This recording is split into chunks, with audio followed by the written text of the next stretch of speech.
N'attendez plus et connectez-vous sur tahititourisme.pf.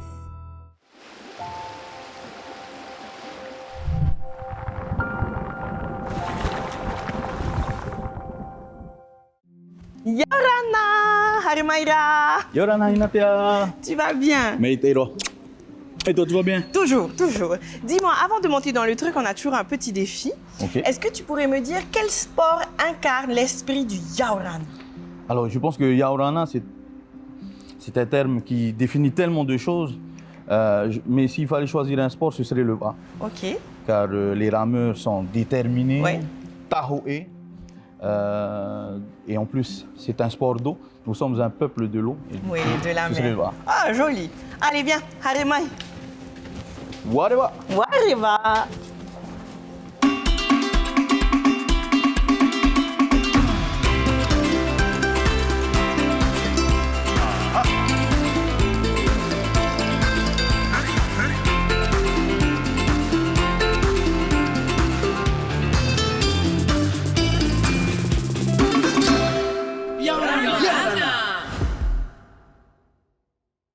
Cette semaine, nous allons aborder un thème qui présente un réel atout touristique pour notre destination, le tourisme sportif. Marat, tu es à la tête de nombreux événements culturels et sportifs. Est-ce que tu peux nous en dire un petit peu plus sur toi? Alors, après mes études en management, je me suis tout de suite entré dans la vie active. Donc, j'ai pris la tête de l'UPJ et c'est avec l'UPJ que j'ai commencé à travailler sur les grands événements. J'ai ensuite ouvert ma société à Bora Bora d'excursion touristique où j'ai monté également plusieurs événements. Je suis revenu en 2018 sur Tahiti. J'ai donc intégré un cabinet interministériel où j'ai été sollicité pour le montage du dossier pour recevoir les épreuves de surf pour les Jeux Olympiques de Paris 2024. Dis-moi, est-ce que tous ces événements sportifs et culturels sont pourvoyeurs de visiteurs étrangers? Effectivement, ce sont des événements qui attirent des athlètes, tout d'abord des athlètes étrangers, mais également donc, un public de touristes étrangers qui viennent. Donc oui, on peut dire que ce sont des événements qui attirent énormément de personnes. Dis-nous, Maratei, quels sont les événements sportifs et culturels les plus prisés et pour quelles raisons? Alors, on les connaît tous. Aujourd'hui, on a la Hawaii Kinui qui attire énormément de personnes puisqu'on accueille beaucoup d'équipes de l'étranger. On a également la Xterra. On a, par exemple, Makatea qui accueille beaucoup de compétiteurs étrangers au niveau de l'escalade. Il y a également donc, la Tahiti Pro, puisque nous sommes le berceau du surf. Aujourd'hui, nous avons toutes ces organisations, tous ces événements qui attirent à peu près 2000 personnes chaque année sur la Polynésie. Et quel est le profil de ces visiteurs? Généralement, on retrouve des athlètes. On a 2000 athlètes qui viennent chaque année sur la Polynésie. Aujourd'hui, on ne peut hélas pas chiffrer le nombre de publics qu'attirent ces organisations, ni les retombées économiques que cela engendre. Mais avec le pays, nous souhaitons mettre en place un observatoire qui pourrait nous donner un peu plus de précision sur les retombées que peuvent engendrer ces organisations. Est-ce que ces événements culturels et sportifs favorisent également le tourisme domestique? Bien sûr, puisqu'il y a aujourd'hui plusieurs organisations qui sont faites dans ces îles. Ce sont ces îles qui bénéficient des retombées économiques puisqu'il y a toute la partie déplacement, hébergement sur place et l'organisation autour de ces compétitions qui engendrent des retombées économiques pour ces îles-là. Je sais que chez toi, en fait, vibre également le mana et notre histoire. Et je sais que pour toi, tu es intimement convaincu que notre terre est une terre de sport. Peux-tu développer un petit peu plus ça? Nos ancêtres se rassemblaient déjà à l'époque autour des sports, se confrontaient déjà entre leurs eito pour pouvoir avoir le respect des uns et des autres. Et je pense que c'est pour ça que nos eito aujourd'hui arrivent à briller jusque sur les plus hautes marches des Jeux Olympiques, des championnats du monde. Maratei, je te propose maintenant de partir à la rencontre d'un Aito parce que tu faisais référence à nos Aito. Et celui-ci organise le raid Apetei. C'est la rubrique Employé de la semaine. Yorana, venez avec moi dans l'organisation d'un événement sportif.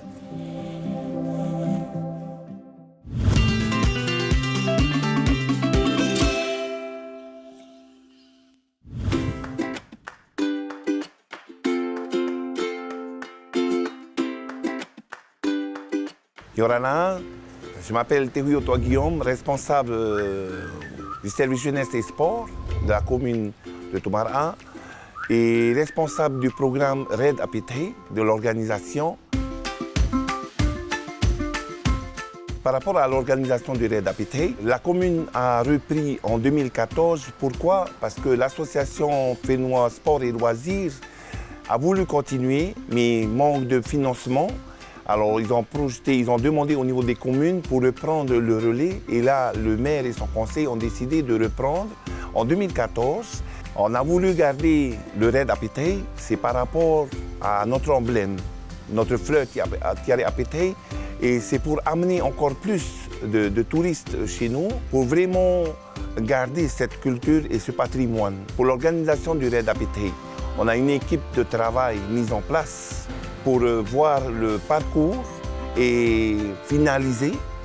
Et après, on travaille avec d'autres équipes, l'équipe des pompiers, des mouteux, les secrétaires, pour qu'on dispatche les rôles à chacun. La qualité de la mise en place du RAID Apitei, c'est la communication. La sécurité, d'avoir un parcours vraiment entouré de personnes sur le parcours des sécurités, des postes de contrôle, le bien-être de chacun. Par rapport aux participants, sur le Pape Été, il y a une trentaine de personnes. Dans les îles, aujourd'hui, on entame à 40 personnes. Ça veut dire, en gros, on accueille 75 à 80 personnes. Une petite partie qui viennent de l'extérieur et la plus grande partie sont des locaux. Pour nous, vraiment, le RAID Apitei, c'est vraiment mettre en avant le sport, de faire envoyer du monde de l'extérieur, de projeter notre patrimoine culturel. On parle du Tiare Apitei. Mon vœu à moi et mon souhait, c'est qu'un jeune prenne la relève, de voir un point très fort dans sa vie et encourager à d'autres personnes à participer du sport.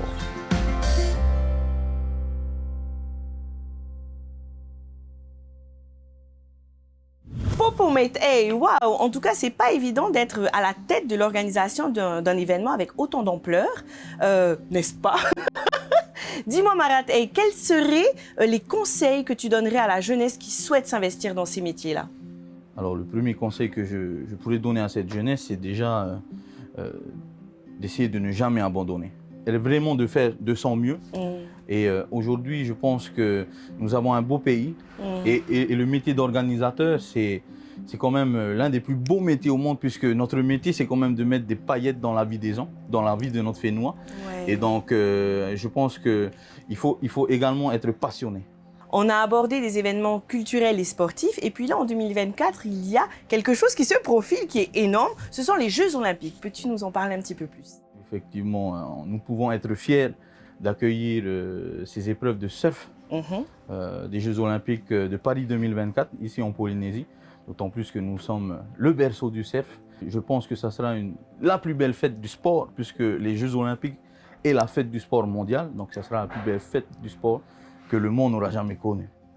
Cet événement va pourvoyer énormément de personnes. Est-ce que ça se conjugue avec le tourisme durable, d'après toi? Un événement propre et durable, c'est le premier objectif que Paris 2024 souhaite mettre en avant. Et le pays également, donc, dans l'organisation de ces Jeux Olympiques, c'est également donc, un héritage que l'on souhaite donner à la population et à toute la Polynésie. Parlant de Polynésie, dans l'émission, on a une touriste professionnelle et c'est Tiga. Tiga, Yorana, te faronei oiaou? Yaora Hinatea, oui, je l'entends très bien. Alors, qu'est-ce que tu vas vivre comme expérience aujourd'hui? Je suis très heureuse car je m'apprête à découvrir des disciplines sportives qui ont traversé les âges. Je suis à Papeete au parc Paufei et aujourd'hui c'est le Heiva Tuaro Maori, une compétition incontournable qui réunit les meilleurs pratiquants de sports traditionnels polynésiens. On va se régaler, suivez-moi!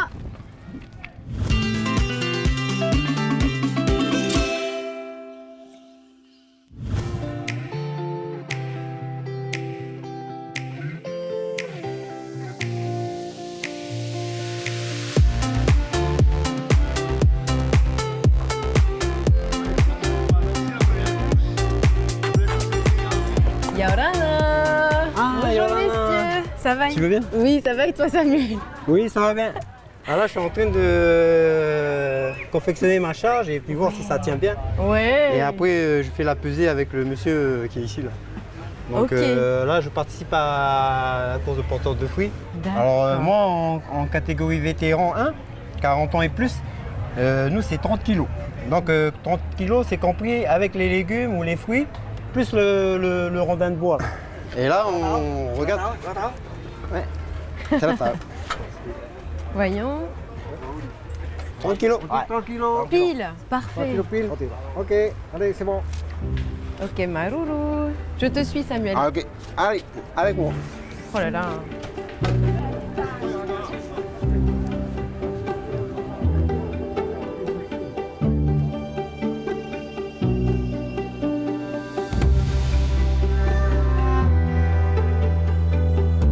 Alors Samuel, est-ce que c'est ta première course?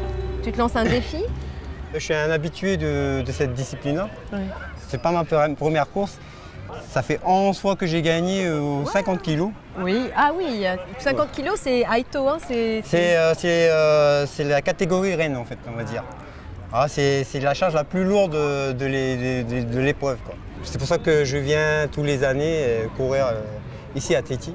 Parce que je suis originaire de Rurutu et puis... Ah, t'arrives de loin? Ouais, j'arrive de loin. Donc nous, notre spécialité, c'est la culture du taro. C'est notre pain quotidien. D'accord, donc tu Donc c'est cours des avec féculents. des talons. Voilà, ça c'est du taro. Oh, c'est génial. Alors, Tu c'est des- représentes ton île. Voilà, je représente mon île Rurutu. Qu'est-ce que ça représente pour toi, le Tuaro Maui? Ça a l'air important, tu reviens chaque année, Ben, moi, c'est important. Ça représente mon identité, quoi. Donc, c'est une des richesses de la Polynésie, quoi. Et si on perd ces sports traditionnels, on perd notre identité, quoi. Et Tuaro Maui, comment on sait que ce sont des sports ancestraux? Ben, parce que nos anciens, pour faire vivre leur famille, ben, ils étaient obligés d'aller en montagne, récupérer des fruits, attacher sur leur rondin de bois et puis ramener tout ça à la maison. C'est devenu un sport, quoi. D'accord.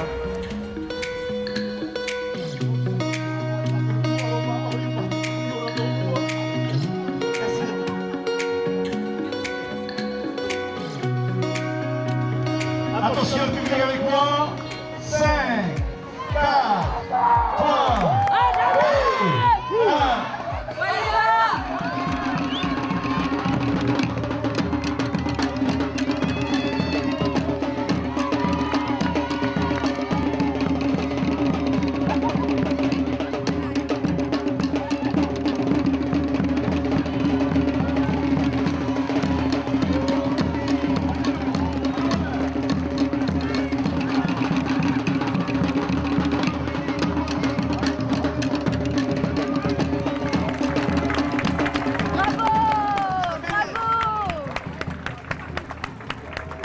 Comment tu te sens? Bien. Comment ça s'est passé? Ça s'est bien passé. Je pense que cette année, je suis pas encore assez bien entraîné. J'ai vu qu'il y avait des règles. En fait, vous courez pieds nus. Mais attends, vous avez pieds nus avec le paréo. Oui, voilà, c'est ça qu'il faut aussi retenir, c'est qu'on court en tenue traditionnelle. Donc le paréo, la couronne de tête et pieds nus. Est-ce que tu as eu le temps de regarder un petit peu la population qui est venue t'encourager? Ah oui, hein, et là, vous voyez, il y a du monde. Il y a du monde Il y a et du ils viennent de monde. partout. Hein. Ils Il y a viennent de beaucoup de partout. touristes, ça les intéresse. Oui. Hein. Oui, ça les intéresse beaucoup parce que c'est unique ici à Tahiti, le sport traditionnel. Le samedi, il y aura du lever de pierre, dimanche, du grimpé de cocotier, c'est des choses qu'on ne voit pas ailleurs, quoi. Et c'est pour ça qu'il y a du monde comme ça, il y a autant de monde comme ça parce qu'ils aiment la culture polynésienne. Viens, on va se désaltérer. Allez, Ah oui. viens.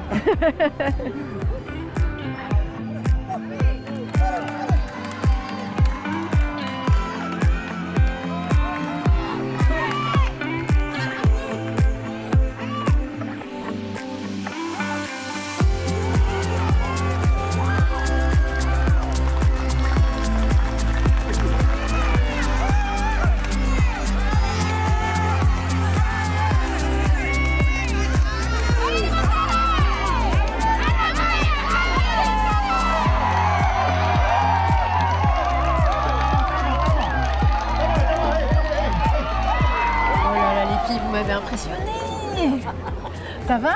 Oui, ça va. Comment ça s'est passé? Ouais, ça s'est bien passé, mais c'est fatigant aussi. Moi, c'est la première fois que je vois ça. Quelles sont les règles? D'où venez-vous? Pourquoi vous avez fait ça? On vient de Maïan. Hein? En fait, notre travail là-bas, notre richesse, c'est ça, c'est le copra. C'est pas là, après, on est lancé dedans. D'accord. Quelles sont les règles? Allez, on va procéder à la remise. Fallait qu'on fait un concours de ce matin. 50 concours en Le fait. concours de... Et c'est l'équipe qui finit la première. En fait, Voilà. l'idée, c'est d'aller le plus vite. Et alors, comment tu fais? Tu essaies? Ah, je vais m'asseoir. Installe-toi. Oh, c'est trop cool. Merci Frida. Installe-toi. Ok.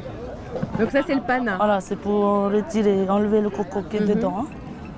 Alors, tu tiens le pana, tu tapes, et puis ça coupe. Hein. Ok. Ah oui, je vois. Voilà, un petit. Fort, il faut de la force en fait. Ah oui. Voilà. Mais j'ai vu ça. Voilà. Il faut bien que tu tiens bien aussi le coco. Hein. Voilà, c'est bon. Voilà, bravo.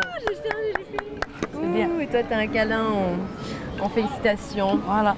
Qu'est-ce que ça représente pour toi, cette compétition? Ouais, c'est quand même du sport et comme on vit dedans aussi, hein.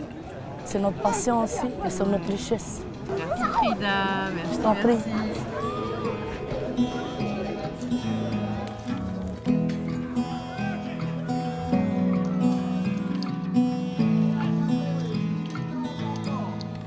William? Yorana. Coucou Yorana, moi c'est Tiga, je crois que c'est à toi. On m'a Bonjour. dit, c'est le javelot de William, le champion de l'année dernière. Tout à fait. Et ça s'appelle un javelot? En tahitien, c'est le patif. D'accord, c'est ça, c'est le Ça, c'est le javelot. patif. Tout à fait. Et quelles sont les règles alors de ton sport?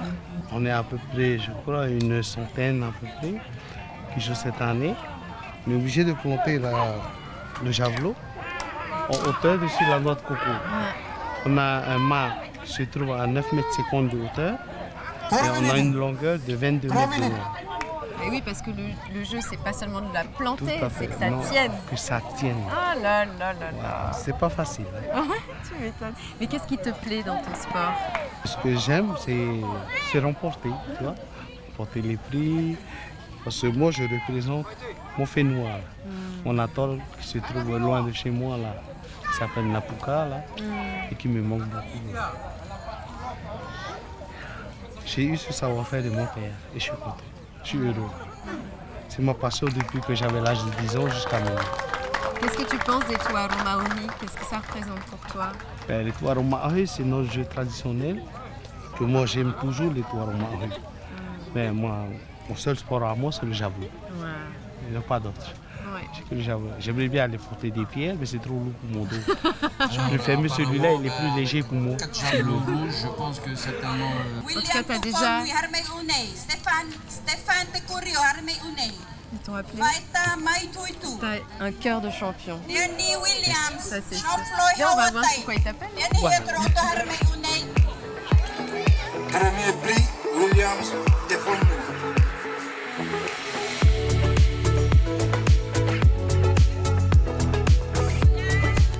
Eh bien, Inatea, j'ai l'impression d'avoir passé une journée en immersion dans le Tahiti d'antan. Un grand bravo à tous les athlètes et merci à ceux qui ont partagé avec nous de précieuses explications.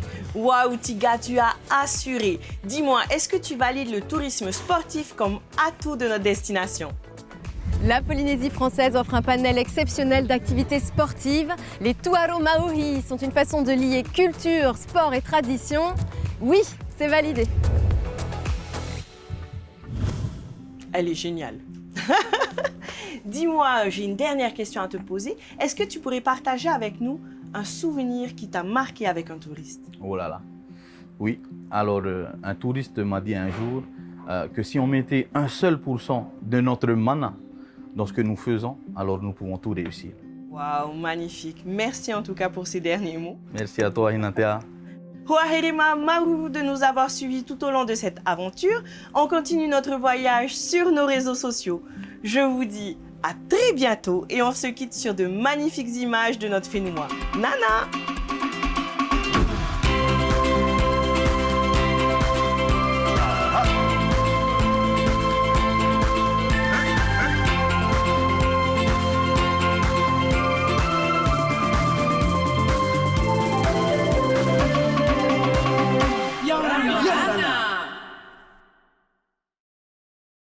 N'attendez plus et connectez-vous sur tahititourisme.pf.